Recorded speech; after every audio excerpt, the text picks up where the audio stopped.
It was a Wednesday, not just any Wednesday, but one of those suffocating, humid afternoons where the air feels like a wet wool blanket draped over your face, heavy and itching with static electricity. The barometer was dropping rapidly. I could feel it in the deep ache of my knuckles, a dull, rhythmic throb that always predicted rain with more accuracy than the weatherman on the radio. 3 months. It had been exactly 3 months to the day since we lowered Arthur into the damp, forgiving earth, yet this house still smelled of him, or rather, it smelled of the funeral that cloying sweet stench of white lilies that refuses to leave the heavy velvet drapery, no matter how many windows I throw open. I hated lilies. Arthur knew that, but the mourners had brought them in droves, great white trumpets of performative grief that withered into brown husks on the mantel, leaving behind a perfume that clung to the wallpaper of the hallway, like a second skin. The silence in the house was heavy today, a physical weight pressing against my ear. I used to crave quiet when Arthur was alive,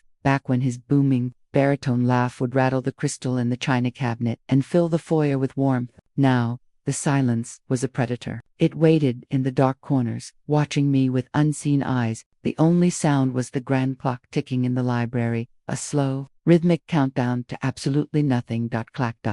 The sound was violent in the stillness. The heavy brass cover of the mail slot snapped shut, echoing off the polished hardwood floors like a gunshot in a canyon. I flinched, my hand flying to my chest, my heart skipping a beat. Ridiculous, really. A 60-year-old woman jumping at the postman's arrival as if it were an intrusion. I tightened the sash of my silk robe, the fabric cool and slippery against my skin, and walked slowly toward the door. My slippers whispered against the Persian runner, a soft she sound that seemed too loud. Dust motes danced in the single shaft of sickly yellow light filtering through the transom window, swirling in turbulent patterns as I passed. Outside, the sky was a bruising purple, a massive storm gathering its strength to batter the coast. I knelt, my knees protesting with a sharp crack that echoed in the empty hall, and gathered the debris of my new life. Sympathy cards, they were still coming, though fewer now. So sorry for your loss. In looping, in personal script that looked the same on every envelope. Estate tax forms. The government, unlike friends, never forgets to check in on a widow. A glossy catalog for orthopedic shoes I had never requested. I shuffled them mindlessly, standing there in the dim hallway, the smell of ozone and rain mixing with the stale lilies. Then, my fingers brushed against something different. It wasn't the flimsy paper of a bill, or the glossy sheen of a flyer. It was thick, heavy, cream-colored cardstock with a toothy texture that grated against my thumbprint. It felt expensive. It felt ... official, but not in the bureaucratic sense, in the old money sense, the kind of stationery that demands to be read in a mahogany study with a glass of scotch. I held it up to the dim light. The return address was embossed, the letters raised like scars on the paper's surface. The ink was a deep, fading crimson, the color of dried blood. The Blackwood Institute for Reform. The breath hitched in my throat, a sharp, ragged intake of air that tasted of dust and old wax. My heart hammered a frantic, erratic rhythm against my ribs. A cold sweat broke instantly across the back of my neck, prickling my skin. Blackwood, the name itself, was a curse in this house, a word we never spoke above a whisper, and usually only when Arthur was deep in his cups or thrashing in the grip of a nightmare. It wasn't possible. It simply wasn't possible. I stared at the envelope, my hand trembling so violently the paper rattled like a dry leaf. Arthur's entire existence, his martyrdom, his stoicism. The pedestal I had placed him on was built on the ashes of that place. He had told me the story 1,000 times. The Great Fire of '99. He described the heat, how it peeled the paint from the walls and melted the iron bars on the windows. He swore it burned to the ground. He swore he was the only one who made it out of the chaotic inferno, dragging a nurse to safety before the roof collapsed in a shower of sparks and timber. I remembered his shoulder, the left one. I remembered the first time I saw it, on our wedding night. I had gasped, my fingers hovering over the mangled flesh. It was a landscape of pain-ropey waxen keloids that twisted and pulled the skin tight, shiny, hairless patches, where the fire had kissed him too deeply. He had flinched away from my touch then, a shadow passing over his eyes. I recalled a specific dinner, just a year ago. He had gripped my hand across the table, his eyes wide and unfocused, staring at something I couldn't see. "There's nothing left there, Marty," he had said, his voice rough with the phantom smoke. "Just ghosts and ash." I saw the roof collapse. I saw it. So why was the Blackwood Institute for Reform sending mail to a dead man? Maybe it was a memorial, a plaque in his honor. The rational part of my brain tried to construct a safety net, but the dread in my stomach was dissolving it like acid. I hooked my manicured fingernail under the flap. The paper tore with a sound like tearing fabric. I pulled out a single sheet. It wasn't a condolence letter. It wasn't a tribute to his bravery. It was a grid, a ledger, cold, impersonal, mundane. The banality of it made the room spin. Final notice. It read in bold, black serifont that seemed to mock me. Account past due. My eyes scanned the lines, refusing to comprehend what they were seeing. Patient care for subject 212. Period ending, October 15th. That was last week. Arthur had been dead for 3 months, but the account was active. Amount owed, $4,500. The total at the bottom showed a running balance, paid monthly, regularly, systematically. For 20 years, the hallway seemed to elongate, the walls stretching away from me like a tunnel. The smell of lilies became overpowering, choking me. Thunder rumbled in the distance, a low growl that vibrated through the floorboards and up into the soles of my feet. The shadows in the corner of the hallway seemed to detach themselves, creeping closer. The fire was in 1999. Arthur said there was nothing left, just a crater filled with rainwater and charred beams. He lied. He didn't just lie. He constructed a cathedral of falsehoods and forced me to worship at its altar for 2 decades. He wasn't the survivor of a tragedy. He wasn't the hero who tried to save the others. He was a client. The asylum didn't burn. It is active. And for 20 years, my husband has been paying to keep someone or something alive inside it. The rain had transformed from a storm into a relentless, gray curtain that erased the world. My Mercedes, usually a cocoon of leather-scented silence, felt fragile against the onslaught. I had been driving for 3 hours, leaving the manicured hedges of the estate far behind, venturing deep into the Pine Barrens where the trees grew so thick they choked out the afternoon light. It was a tunnel of green and gray, the road narrowing with every mile until the pavement cracked and surrendered to gravel. I glanced at the GPS screen. It had been frozen for the last 20 minutes, a spinning circle of futility against a blank grid. Signal lost, it mocked in glowing white letters. I turned the radio dial, seeking a voice, a song, anything to tether me to reality. There was only static, a harsh, rhythmic hiss that sounded like the ocean, angry at the shore. Thump thump, thump thump. The windshield wipers fought, a losing battle against the deluge, their hypnotic beats syncing with the pounding in my temples. Arthur had told me the ruins were inaccessible. He said the road had washed away in 2005. Yet, here I was, the tires crunching over packed earth, following the coordinates from an invoice that shouldn't exist. I expected charred timber. I expected the skeletal remains of a roof collapsing into a basement filled with rainwater and ghosts. I did not expect the gate. It loomed out of the mist like a monolith, 12 feet of black iron, spiked at the top, devoid of rust. A red light blinked lazily on a keypad mounted to a brick pillar. This was not a ruin. It was a fortress. I rolled down the window, the humid air instantly invading the car, smelling of ozone, wet pine needles, and the electric temps of a nearby generator. Not ash, never ash. I pressed the intercom button. The metal was cold against my fingertip. Deliveries are at the rear. A voice crackled, distorted by static, but undeniably human. I'm not a delivery, I said, my voice steadier than I felt. I channeled the tone I used for incompetent waiters. I am here on behalf of Arthur. I'm his assistant. I'm here to settle the account. A pause, a heavy, pregnant silence that lasted long enough for the rain to soak my sleeve. Then, a buzzer sounded, a harsh, mechanical scream, and the heavy gates began to swing inward. The driveway wound up a hill, revealing the main building. It was a sprawling Victorian structure of dark red brick, oppressive and pristine. The windows were barred, yes, but the glass was clean. The lawn was manicured. As I parked and walked toward the heavy oak doors, the silence of the woods was replaced by the low hum of electricity.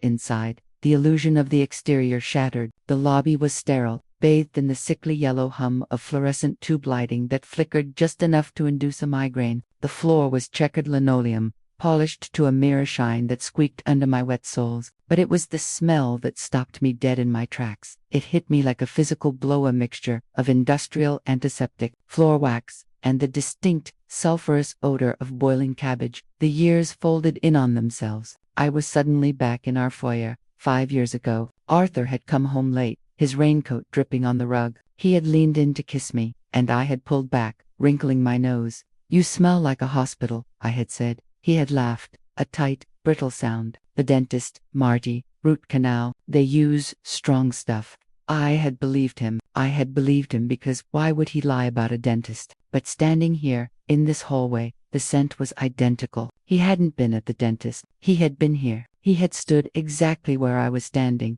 inhaling this same depressing cocktail of cleaners and overcooked food, wiping the rain from his coat, before driving home to me. Double quotes, Mrs. I jumped. A man stood in the doorway of an office to my left. He was disheveled, wearing a tie stained with something oily, perhaps lunch, perhaps indifference. His eyes were tired, surrounded by deep, bruised circles. "Pritchard," I lied, using my maiden name. "I'm here for the file." The man, Dr. Holloway, according to the plastic badge clipped to his pocket, beckoned me in. His office was a claustrophobic cave of paper stacks and dust. "I was sorry to hear about Arthur," Holloway said, collapsing into a leather chair that groaned under his weight. He opened a thick, manila folder on his desk. "He was a good man, a devoted guardian. It's rare, you know." "Rare?" I asked, sitting on the edge of the hard visitor's chair, clutching my purse like a shield, to see a man pay out of pocket for 20 years. "Most people, they let the state take over. They forget. But Arthur, he wanted her comfortable. Private room, the best meds." He tapped the file affectionately. My stomach twisted into a knot so tight it burned. "Yes," I managed to choke out. "He was very, thorough." I needed to know. The invoice said subject 212. It was a number, not a person. I needed a name. "I'm afraid I need to update our records," I said, forcing a smile that felt like it was cracking the foundation on my face. "The accounts are being consolidated. Subject 212. I need to verify the full legal name for the estate." Holloway looked at me, confused, his brow furrowing. He stopped tapping the file. "The name, but surely you know." "Humor me," I whispered. "The lawyers are pedantic." Holloway shrugged. "Well, it's his wife, of course, Clara."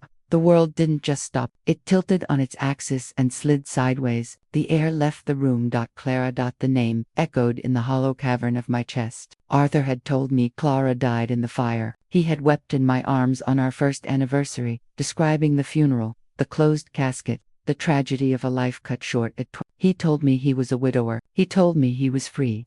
"Clara," I repeated, the word tasting like ash in my mouth.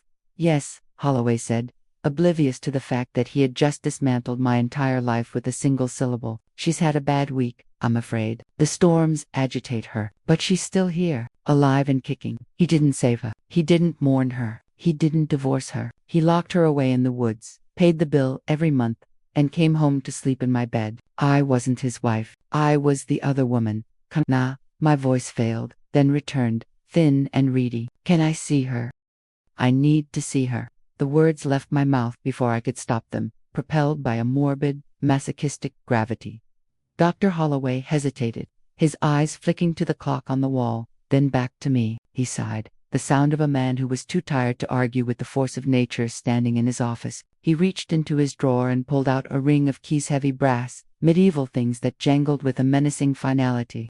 "She's been volatile," he warned, standing up and smoothing his stained tie. "Don't get too close. And for God's sake, don't mention the fire." The walk to the East Wing was a descent into the underworld. We left the sterile linoleum of the administrative block and entered a corridor where the air was colder, thicker. The silence of the lobby was replaced by a low, constant murmur, a tapestry of muffled moans, rhythmic thumping against padded walls, and the distant, high-pitched laughter of someone who had forgotten how to cry. The smell of cabbage faded, replaced by the sharper, sapitic scent of unwashed bodies and strong sedativs. Clack, grind, thud. Every door we passed required a key. Holloway moved, with practiced indifference, sliding the heavy iron into the lock, turning it with a grunt, and pushing through. Clack, grind, thud. It was a rhythm of containment, a soundtrack to a life erased. My heels clicked on the concrete floor, echoing like gunshots in the narrow space. I felt like an intruder in a tomb, walking over the bones of the living. "Room Dezentes, Edozi," Holloway announced, stopping in front of a heavy steel door. at the end of the hall. It was painted a cheerful, institutional peeling blue that did nothing to mask its purpose. There was a small viewing slot at eye level. I couldn't bring myself to look through it. He unlocked the door. The mechanism groaned, protesting the intrusion. He pushed it open and stepped aside. 5 minutes. The room was small. A cell, really. A single bed bolted to the floor, a stainless steel toilet in the corner, and a window, heavily barred, looking out onto the relentless gray rain soaking the pine forest. A woman sat in a wooden chair by the window, her back to me. She was staring at the rain, her posture rigid. Her hair was gray, long and tangled, cascading down her back in a way that felt terrifyingly familiar. It was the same shade as mine before I started dyeing it. Her shoulders, the set of her spine. It was like looking at a distorted reflection in a funhouse mirror. Clara, I whispered. The name felt like a thief's confession. She stiffened. Slowly, agonizingly slowly, she turned. I stopped breathing. She wasn't raving. She wasn't clawing at her face or screaming at invisible demons. Her eyes were clear, sharp, intelligent, and cold as the bottom of a well. But her face, it was a map of sorrow. Deep lines bracketed her mouth, and her skin had the pallor of a mushroom grown in the dark. She looked older than me, worn down by 20 years of captivity, but the resemblance was undeniable. We were variations on a theme. Types. Arthur didn't just have a type, he had a mold. She looked me up and down, her gaze dissecting my silk blouse, my pearls, my terror. Then, her lips curled into a smile, a broken, jagged expression that didn't reach her eyes. Did he send you? Her voice was like dry leaves, scraping over pavement, raspy from disuse. Did he send the new model to check on the trade-in? She tilted her head, mocking me. You're holding up well. Better suspension, I imagine. I faltered, clutching the doorframe for support. Arthur is dead. The smile vanished. Her face went blank. Then a flicker of something Rasha, relief, fury, passed over her features. She stood up. She was tall, my height, dead. She repeated, testing the word. Is he, or is that just another story? Like the fire. The fire was real, I stammered, defending a lie I no longer understood. He had scars. On his shoulder. Clara laughed. It was a dry, barking sound that chilled my blood. She took a step closer. Her hands were trembling, but not from fear. From rage. As she raised her hand to brush a stray lock of hair from her face, the light from the hallway caught the glint of gold on her left ring finger. I gasped. The room spun. It was a ring, a wide band of brushed gold with a small, inset diamond, surrounded by sapphires. A custom design, unique, one of a kind. I looked down at my own hand, at the ring Arthur had slipped onto my finger 20 years ago, whispering that he had designed it himself, just for me, just for his Marty. They were identical. He told me I was the only one, I whispered, the bile rising in my throat. He told me he'd love me forever, Clara countered, her voice dropping to a hiss, until I found the letters, until I tried to leave. She took another step, invading my space, smelling of stale soap and despair. The fire, oh, there was a fire, in the records office, just big enough to burn my sanity papers and our marriage license, just enough smoke to create confusion. She pointed a shaking finger at my chest. He didn't save anyone. He didn't pull me from the flames. I was packing a suitcase. He cornered me in the garage. He had a syringe. I grabbed the soldering iron from his workbench. It was the only thing I could reach. Her eyes burned into mine. That scar on his shoulder, the one he cries about, I gave him that. It wasn't a beam falling. It was me, fighting for my life while he dragged me out the door. My knees gave way. I slid down the doorframe, the cold concrete seeping through my skirt. The great fire, the hero, the survivor. It was all a theater production written to cover a kidnapping. He had erased her. He had legally incinerated her existence, locked her in a box, and then gone out and found a replacement who looked just like her to play the role she had vacated. Every dinner, every anniversary, every time he held me and told me I was safe, he was paying for this room. He was signing the checks that kept the bolts on this door. Our entire life, my entire life, was a parasite feeding off her captivity. You're wearing my life, Clara said, standing over me, her voice devoid of pity. And now that he's gone, who holds the key? I looked up at her, at the woman whose husband I had buried, whose ring I wore, whose face I saw in the mirror every morning. The keys were still in the door. The walk back to Dr. Holloway's office felt less like a retreat and more like a march into war. My heels, which had clicked so tentatively on the linoleum only an hour ago, now struck the floor with the rhythmic precision of a hammer driving nails. The nausea that had threatened to buckle my knees in the hallway had crystallized into something cold and hard in the pit of my stomach. It wasn't fear anymore. It was a clarity so sharp it felt like it could cut glass. I didn't knock. I pushed the door open with enough force that it bounced off the rubber stopper, startling Holloway. He was midway through biting into a sandwich that smelled of vinegar and processed meat. He froze, a glob of mayonnaise clinging to his lip, his eyes darting to the checkbook I was clutching in my hand. "Mrs. Pritchard," he mumbled, hastily wiping his mouth with the back of his hand. "All settled. I assume you're ready to bring the account current." I didn't sit down. I walked to the edge of his desk, the clutter of files and dirty coffee mugs acting as the only barrier between my rage and his incompetence. I didn't open the checkbook. Instead, I placed my phone on top of the Subject 212 file. The screen was glowing, a soft, accusatory red.